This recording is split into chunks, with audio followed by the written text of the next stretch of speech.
बिस्मिल्लाहिर्रहमानिर्रहीम। अस्सलाम वालेकुम दोस्तों। आज की इस वीडियो में हम आपको बताएंगे कि नमाज में एक रुकू और दो सजदे क्यों रखे गए।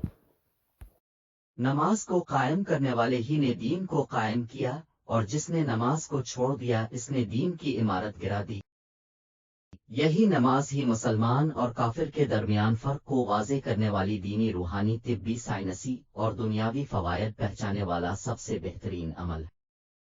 नमाज को तर्क करने वाला कैसे इन नेमतों से महरूम हो जाता है, चाहे बड़े से बड़ा दौलतमंद सारी दौलत लिटाकर भी हासिल नहीं कर पाता। मगर एक सच्चे नमाजी के पास ये दौलत मौजूद होती है। एक रकात में दो सजदे और एक रुकू ही क्यों है, अल्लाह का कोई भी काम हिकमत से खाली नहीं होता। इस वीडियो में एक ऐसे राज के बारे में जानेंगे जो आपको जरूर हैरान कर देगा। सफर वजर का मकाम हो, जंग का मैदान हो, बमियारी की हालत हो, खड़े होके पढ़ने की ताकत ना रखता हो तो बैठकर भेंटने की ताकत नहीं तो लेटकर।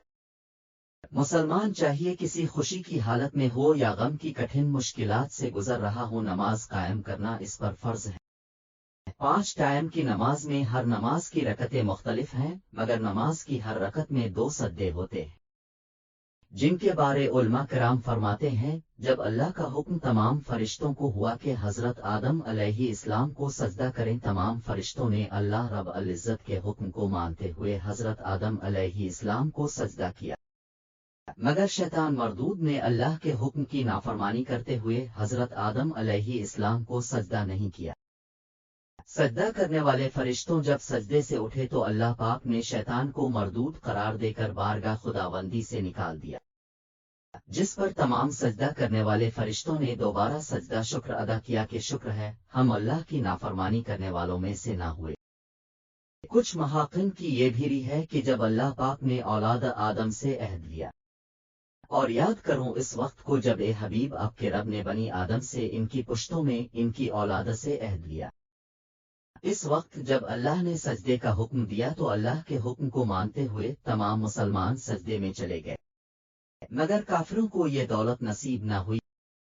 मुसलमानों ने जब सजदे से सर उठाया तो उन्होंने देखा कि काफिरों ने सजदा नहीं किया, तो दोबारा सजदा रेज हो गए कि अल्लाह ताला ने उन्हें सजदा अव्वल की तौफीक दी। यहां तक कि नमाज में 2 सजदे लाजिम हो गए, मगर रुकू एक ही रहा। ये एक सजदा इंसानी जिंदगी में क्या अहमियत रखता है, साइंस उसे किस नजर से देखती है। जदीद साइंस की रोशनी में इंसान खाली गोश्त पोस्त व हड्डियों का मुरक्कब, एक खाली पतला नहीं, ये खाकी वजूद अपने अंदर एक नूरी जौहर को भी समोए हुए है। हर इंसान का जिस्म 3 जिनारों पर मुश्तमिल है। नमाज की नियत कर लेने के बाद जब इंसान कबा की जानिब रुख कर कानों की जड़ों को हाथ लगाता है, तो कान की लो में मौजूद एक खास किस्म की बरकी रूह अपना पैगाम दिमाग की तरफ पहुंचाती है, जिससे इन खलियों को चार्जिंग पहुंचती है, जिसे शऊर नजरअंदाज कर रहा होता है। बरकी रूह के जरिए पहुंचाया गया दिमाग को यह पैगाम दिमाग के इस हिस्से को रोशन कर देता है, जिसमें रूहानी सलाहियतों का पैगाम रखा होता है, जिसका अगला कनेक्शन हाथों के साथ मुंसलिक होते ही जब इंसान नमाज के लिए हाथ बांधते हैं तो ज़ेरनाफ जिनारों में बिजली का जखीरा हो जाता है, जो इंसान को जिनसी निजाम को कायम करने में ताकत मुहैया करता है। तकबीर औला केले अटे जाने वाले दिनों कानों तक हाथ ही हमारे बाजू पट्ठों में एक नई जान डाल देते हैं, जिससे गर्दन के पट्ठों और शानों की ताकत मिलती है। आज के जदीद दौर में भी दिल के मर्ज जैसी जान लेवा बीमारी में यह वर्जिश इंतहाई मुफीद होती है, और फालिज के अमराज से महफूज रखने के लिए भी मुअस्सर साबित होती है। कानों के नीचे हाथ लगाने के बाद जब मुसलमान दोनों हाथ बांधे नजरों का सजदा के मकाम पर रखा कर कयाम खड़ा होता है, तो दोनों पांव पर बराबर वजन होने की वजह से दिल पर बोझ हल्का हो जाता है। ये अमल इंसान की कुव्वत मुदाफ़त व यकसुई को ताकत मिलती। कयाम के बाद रुकू की हालत में परवरदिगार के सामने झनकने से कमर दर्द की तकलीफ खत्म हो जाती है। रुकू करने की सूरत में जिस्म के ऊपर वाले हिस्से में झटके की वजह से खून पंप करता है। रुकू से दोबारा कयाम की हालत में खड़ा होने पर چہرہ اور سر کا دوران خون جو حالت رکوع میں بڑھ گیا ہوتا ہے وہ نارمل حالت میں آ جاتا ہے، جس سے شریانوں میں لچک بڑھنے کی وجہ سے فالج و ہائی بلڈ پریشر کے خطرات کم ہو جاتے ہیں۔